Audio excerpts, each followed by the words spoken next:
Hai, Assalamualaikum warahmatullahi wabarakatuh. Perkenalkan, aku Septia Besari, NIM K33268 dari Pendidikan Kimia FKIP UNS Angkatan 2020. Oke, baik lagi di Chemistry Lesson with Hab. Apa kabar teman-teman semua? Balik lagi di video aku yang kedua. Kali ini aku akan membahas tentang mata kuliah ikatan kimia nih. Penasaran kan kali ini aku akan membahas apa? Skuy, kita bahas bareng-bareng.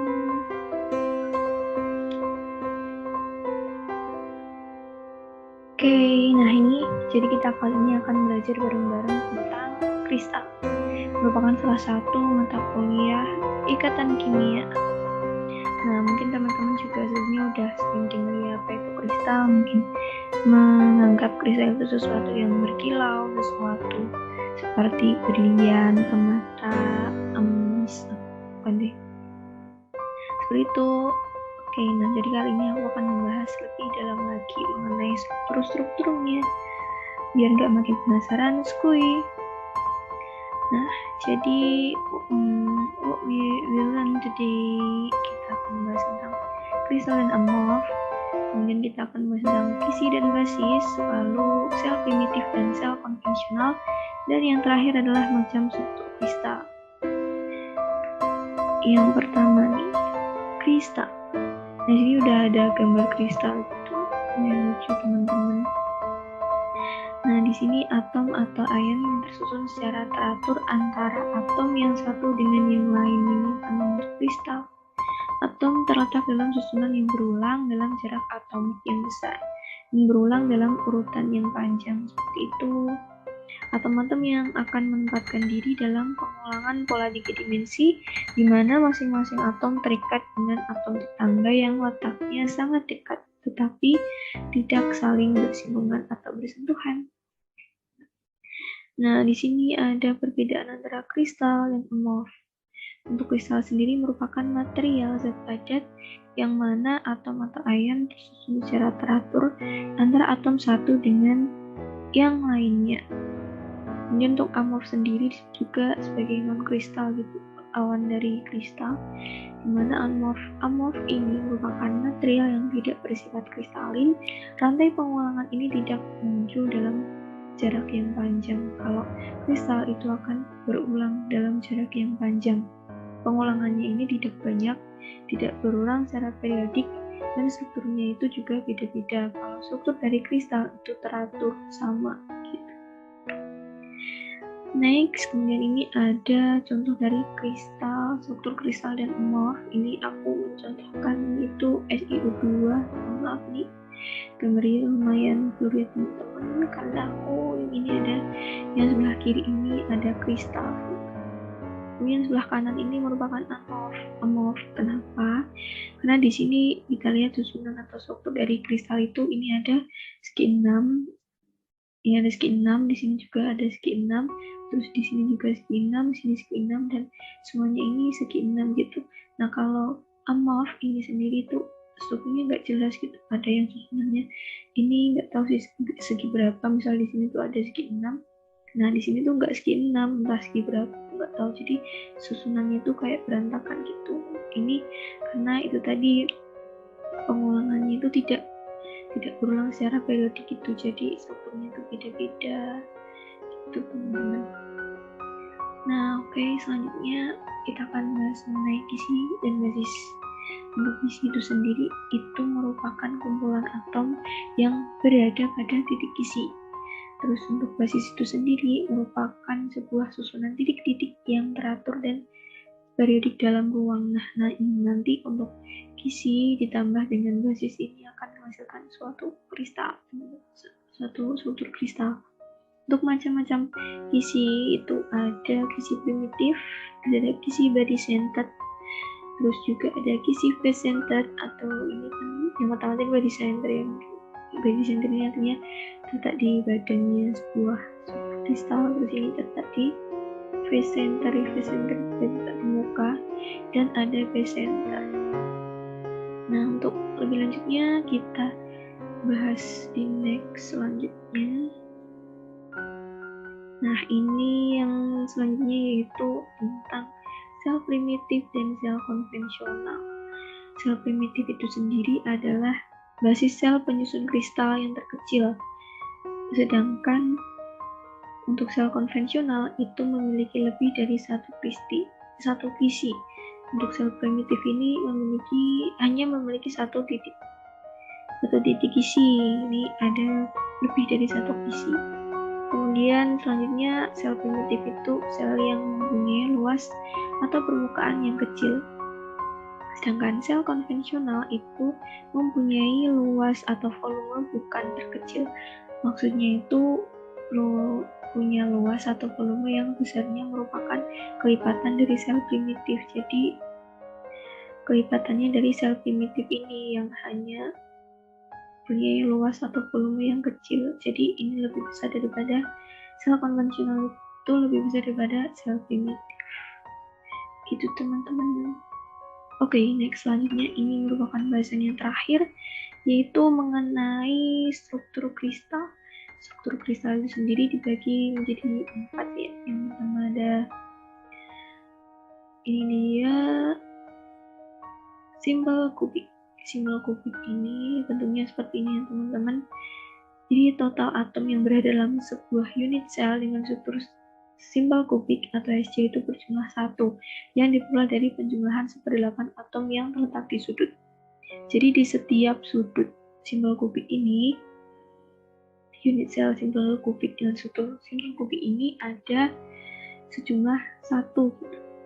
Kenapa kok 1? Nah ini tuh, di gambar yang bawah ini kan ada 1, 2, 3, 4 yang atas ada 4, bawah ada 4, ini sebenarnya ada 8. Karena itu ini tuh tersusun dari 1/8. Di setiap titik sudutnya ini bukan mengartikan satu unit sel gitu, satu atom, tapi ini mengartikan 1/8-nya. Setiap pojoknya, setiap titik sudutnya ini bernilai 1/8, 1/8, 1/8, 1/8, 1/8 sejumlah titik sudut dalam kubus yaitu 8. Jadi secara keseluruhan itu 1/8 dibagi 1 yaitu 1/8 dibagi 8, jumlah 8 titik sudut ini secara keseluruhan berarti berjumlah 1. Kemudian struktur ini kurang rapat dan memiliki bilangan koordinasi berjumlah 6. Jadi strukturnya ini enggak agak berjauh-jauhan gitu. Kemudian bilangan koordinasi itu diartikan sebagai banyaknya atom tetangga terdekat atau banyaknya atom yang bersentuhan. Nah, ini sekilas mengenai struktur kristal yang pertama yaitu simbol kubik atau SC. Kemudian yang selanjutnya next yaitu mengenai body center kubik. Nah, ini ada gambarnya untuk 3 dimensi begitu. Ini terdapat atom-atom yang terletak di semua sudut atau 8 sudut. Jadi ini di titik sudutnya ini ada atom-atomnya gitu. Nah, tapi ini juga nilainya sama kayak yang simbol kubik itu, yaitu nilainya 1/8 di setiap titik sudutnya. Jadi yang membedakan itu di dalamnya atau di dalam bodi dari struktur kristalnya itu terdapat 1 atom lagi. Sedangkan untuk simbol kubik tadi, di bagian tengahnya itu kosong. Hanya ada di bagian 8 titik sudutnya. Untuk body center ini di dalam bodinya itu ada 1 unit atom gitu. Jadi untuk secara keseluruhannya itu 1/8 dikali 8 titik sudutnya itu yaitu 1 ditambah dengan 1 yang ada di body struktur kristalnya itu 1, sehingga keseluruhannya itu ada 2.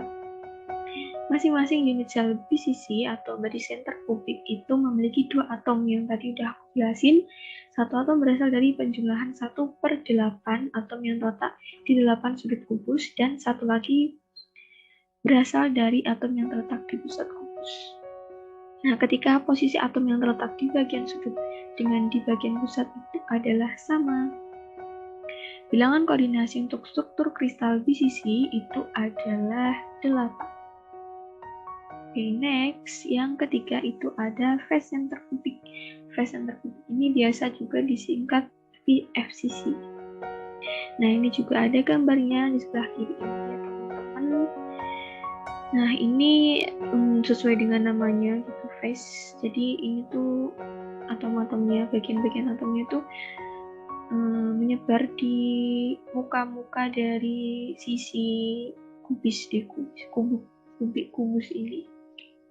Nah, atom-atom terletak pada bagian sudut dan juga di pusat dari semua permukaan kubus. Jadi, kalau di body center kubik atau BC tadi, di tengahnya itu ada satu atom gitu. Nah, di sini itu di tengahnya itu tidak ada, tapi terletak di muka-muka atau sisi dari kubus struktur kristalnya itu. Nah, ini tuh kan dari kubus itu sendiri memiliki 6 sisi. Nah, itu menghadap ke atas, bawah, samping kanan kiri sama depan belakang itu setengah-setengah gitu. Jadi keseluruhannya itu ada yang di bagian titik sudutnya itu 1/8, 1/8 dikali 8 ada 1, terus di bagian berarti ini dari salah teman-teman. Jadi buat 1, 2, 3, 4, 5, 6 bener ding. 2, 3, 4 bener. Maaf, berarti ini tadi kan yang 8 titik sudut ini tadi ada 1 atom, kemudian untuk setengah di depan belakang itu 1, setengah di atas bawah itu 1, sama setengah di kanan kiri itu 1. Jadi untuk mukanya ini berjumlah 3 dan untuk titik sudutnya ini berjumlah 1. Jadi secara keseluruhan itu total atom yang dimiliki oleh struktur kristal FCC itu ada 4. Kemudian bilangan koordinasi dari FCC atau phase center kubik ini ada 1. Oke, next yang selanjutnya ada hexagonal closed bracket. Hexagonal closed bracket atau HCP.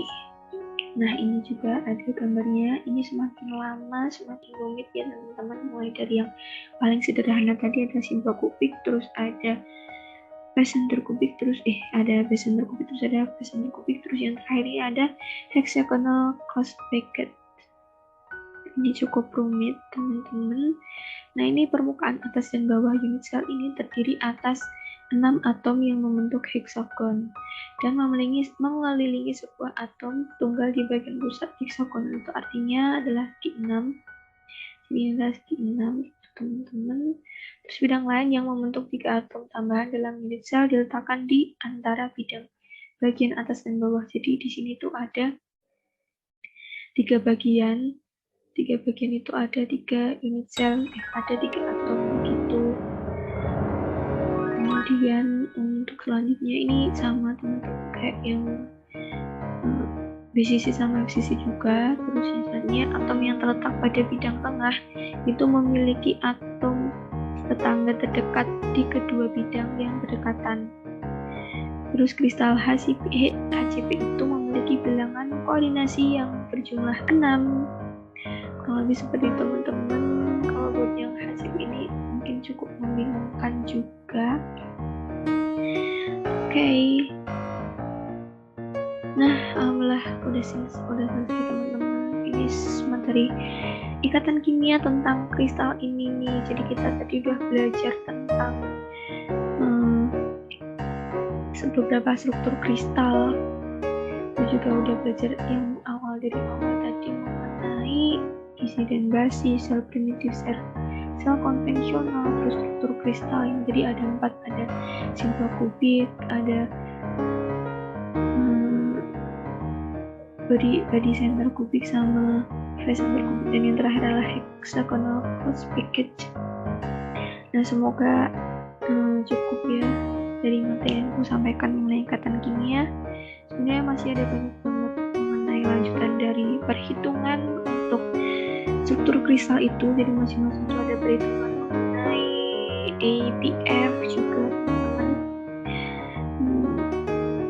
Mungkin aku rasa cukup. Semoga dari materi yang telah aku sampaikan tadi bisa memberikan pemahaman dan gak bingung lagi teman-teman tentang kristal. Jadi pengetahuan kita gak cukup tentang kristal itu sesuatu yang berkilau, sesuatu seperti berlian atau permata, tapi lebih dari itu khususnya mengenai strukturnya. Kayak jangan lupa like, comment, dan subscribe untuk video kali ini. Semoga bermanfaat buat teman-teman. Terima kasih. Wassalamualaikum warahmatullahi wabarakatuh. Sampai jumpa teman-teman.